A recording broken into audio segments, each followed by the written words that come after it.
Traversiamo Cagliari, il maggiore porto dell'isola, dove costruzioni, si può dire nate ieri, si affiancano alle vestigia puniche e romane della città. La favola antica vuole che Cagliari si trovi sotto la protezione degli angeli, i quali sconfissero in questa baia i demoni di Lucifero. La leggenda dice anche che Lucifero, nella sua fuga, perse la sella del suo cavallo, che precipitò in mare e che da allora prese il nome di Sella di Diavolo. Stiamo attraversando ora la laguna di Santa Gilla, un tempo palude malarica, oggi completamente risanata. Le saline hanno preso il posto degli acquitrini. Il porto e gli stabilimenti industriali sono il risultato della bonifica cagliaritana. La strada che ci porta alla nostra prima tappa corre fra il mare e la laguna.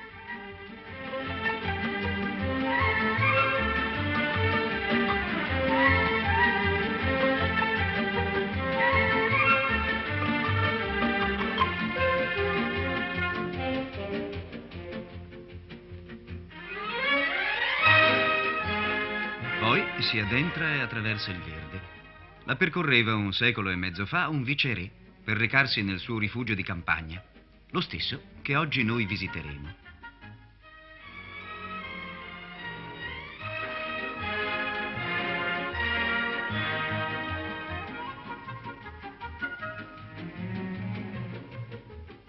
Villa Dorri è un luogo semplice e tranquillo, contornato da un fitto bosco. La villa appartiene oggi alla famiglia Manca di Villa Ermosa, la quale ci offre ospitalità.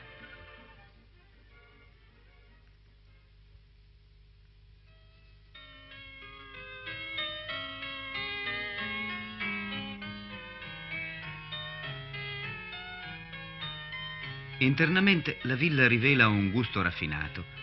Gli affreschi dei soffitti contribuiscono a dare un tono di una certa ricchezza all'ambiente. Ma nell'insieme l'arredamento, pur essendo di gusto, rimane nei limiti della sobrietà. Alcuni busti all'ingresso ricordano gli ospiti illustri che vi hanno soggiornato. E ciò è confermato da altri elementi.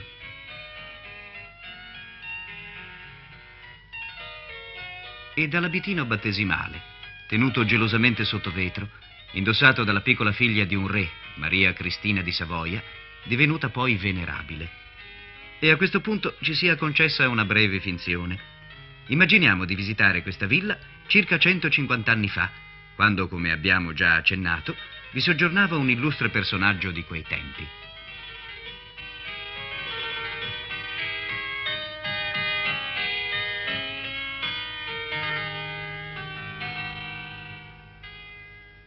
È permesso? Avanti? Disturbiamo? Oh, no, affatto. Siamo ospiti in visita a questa villa e non ci aspettavamo di trovarla. Anche io sono ospite. Amo la pace della campagna e quando i doveri del mio governo mi permettono di lasciare Cagliari, mi piace di vivere ritirato. A Cagliari abbiamo letto il vostro nome in varie occasioni e anche sotto un busto che si trova nell'atrio del museo archeologico. I cagliaritani hanno voluto benevolmente ricordare che questo museo fu da me fondato. Ho cercato di fare quanto potevo per questa terra alla quale sono profondamente attaccato. Se e quando verrà il giorno di tornare nel mio Piemonte, sarà per me un grande sacrificio staccarmene. Accettereste di salire sul trono se vi foste chiamato? Lo farei solo per un dovere verso la mia patria, perché a tutto preferisco una vita solitaria e semplice come questa.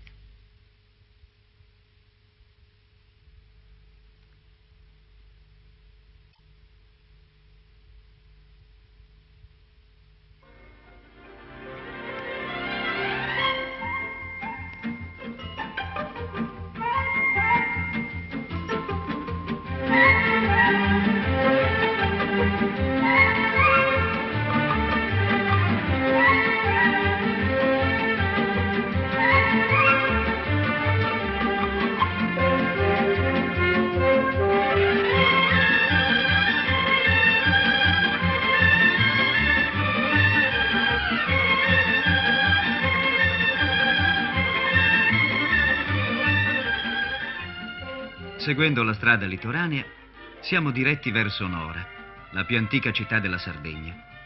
Questo percorso vede ogni anno la sagra di Sant'Efisio, patrono di questa terra. Ogni anno, da secoli, la celebre processione accompagna il simulacro del santo da Cagliari sino alla chiesetta a lui dedicata, per poi far ritorno alla capitale. Il piccolo santuario, ricostruito recentemente sulle rovine della chiesetta antica, si trova proprio alla luce del promontorio di Pula.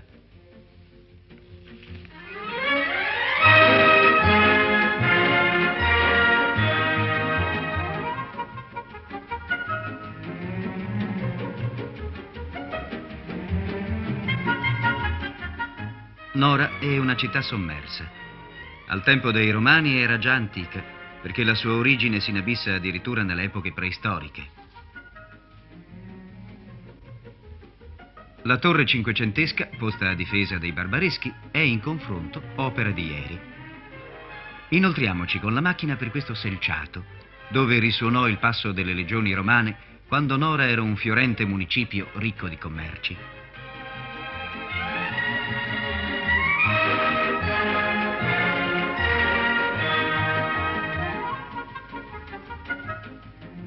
Si cominciano a vedere i segni di una vita anteriore a quella romana, cioè l'epoca fenicia e poi punica. Qui allora era il cuore della Sardegna. Qui le giovinette portavano doni propiziatori alla dea Tanit.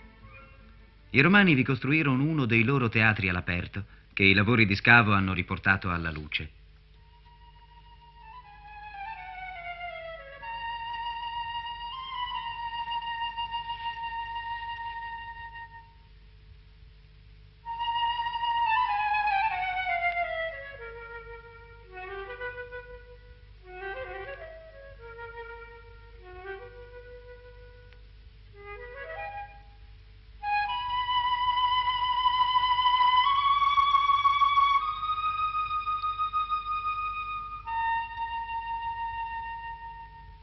Fra i resti cartaginesi, colonne romane ed edifici sconvolti dalle convulsioni della terra e del mare, si possono vedere mosaici di bella fattura.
Questa torre di difesa ci indica pressappoco il luogo dove sorgeva l'antica Bitia.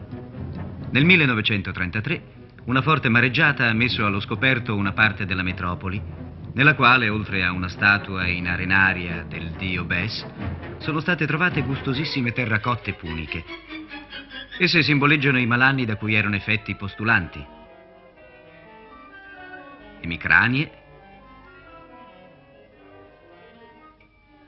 mal di gola, artriti, ossa rotte.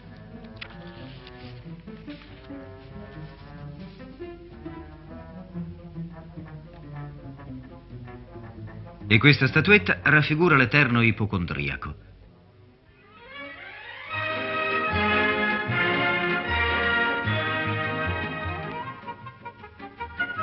Continuiamo ora la nostra strada per Sant'Antioco. Traversiamo Teulada, cinta da montagne, i cui abitanti erano chiamati Maureddos, perché si dice discendono da antiche popolazioni della Mauritania.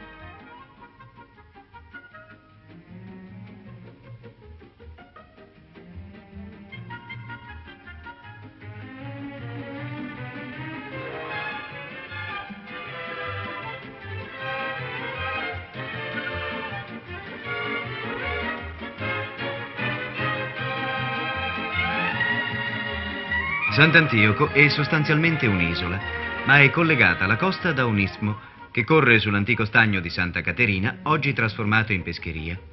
Percorrendolo sembra opera recente, viceversa esisteva anche ai tempi dei cartaginesi, che l'avevano costruito per raggiungere quella che è un po' la gemella di Sant'Antioco, cioè l'isola di San Pietro. Da una parte le gru del porto per il caricamento dei minerali, dall'altra una scena più bucolica. In Sardegna questi contrasti sono molto frequenti.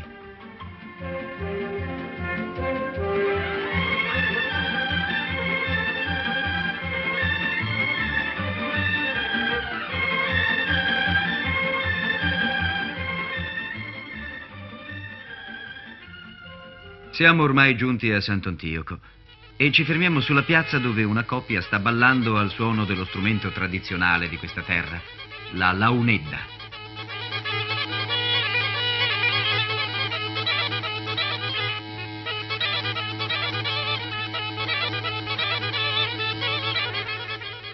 La launedda è uno strumento antichissimo. Ha un suono continuo, perciò il suonatore deve avere sempre una provvista di fiato nella bocca. Le sue note assomigliano un po' a quelle della cornamusa, ma il ritmo è più veloce e saltellante.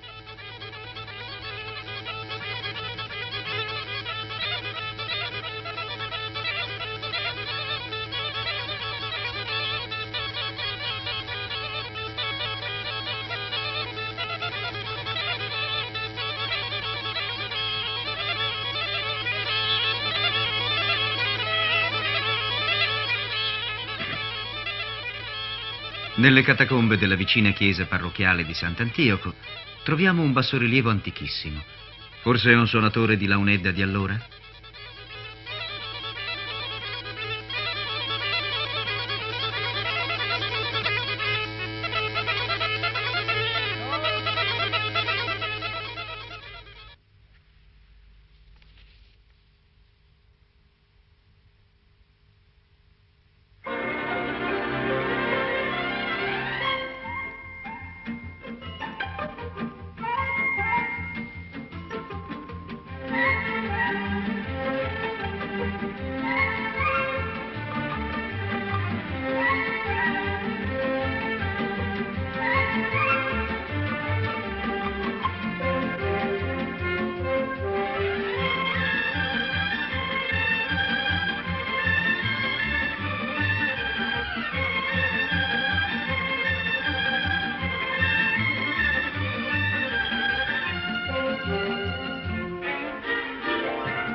Il territorio dell'Iglesiente ha attratto sin dall'antichità genti da tutte le parti del mondo in cerca di fortuna. Mentre diamo uno sguardo a questa particolare zona del territorio sardo, ricordiamo che le ricchezze di questo sottosuolo hanno colpito la fantasia di un noto romanziere straniero, il quale ha voluto esplorare personalmente questa parte dell'isola in cerca di certi minerali già sfruttati dai romani, dai quali estrarre l'argento. Non fu certo un'impresa comoda né facile. Il periodo dell'anno era stato scelto male. L'estate sarda è calda e a quei tempi trasferirsi da un luogo all'altro non era tanto agevole. Così l'impresa fallì. Ma il suo sogno è stato realizzato più tardi, il che significa che non era poi tanto sballato.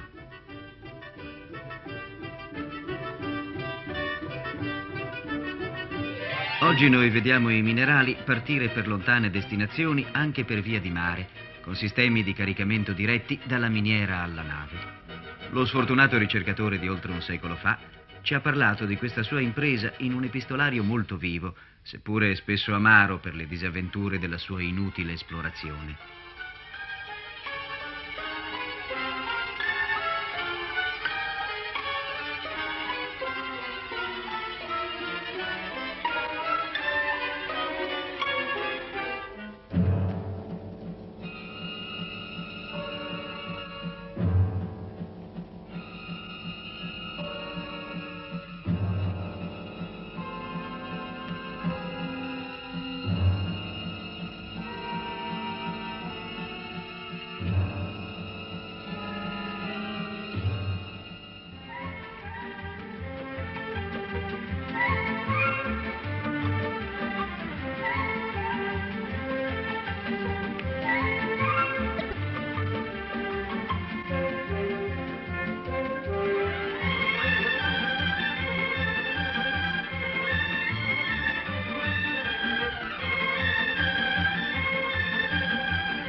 Per concludere, un'occhiata alla piazza di Iglesias, dove sorge il busto di Quintino Sella, il grande legislatore di tutta la materia mineraria della Sardegna.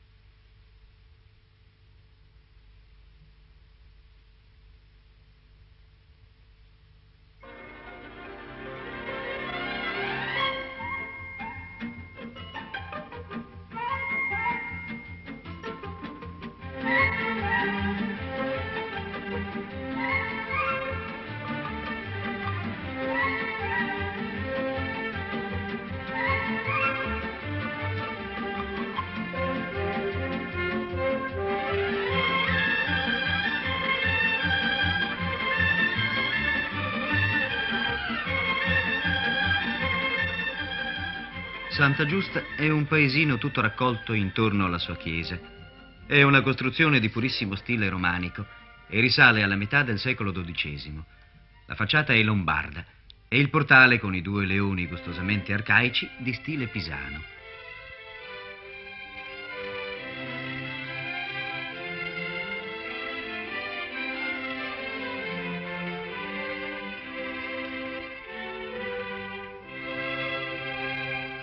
Si dice che in questa cripta Santa Giusta abbia subito il martirio con la sua compagna di fede Santa Giustina.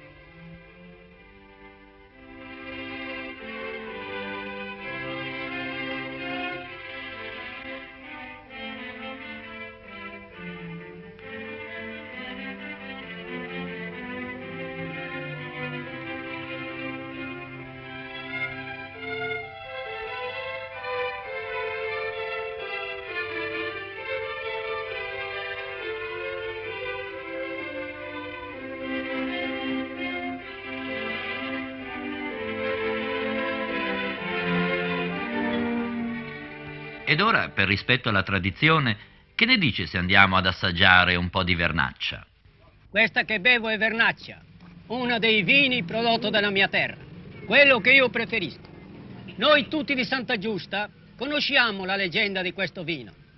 Santa Giustina, compagna di martirio di Santa Giusta, pianse dirottamente nel vedere le nostre genti colpite dalla malaria.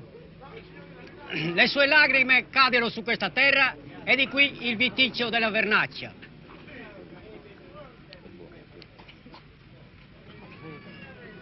È buona, specialmente dopo pranzo. Posso offrire?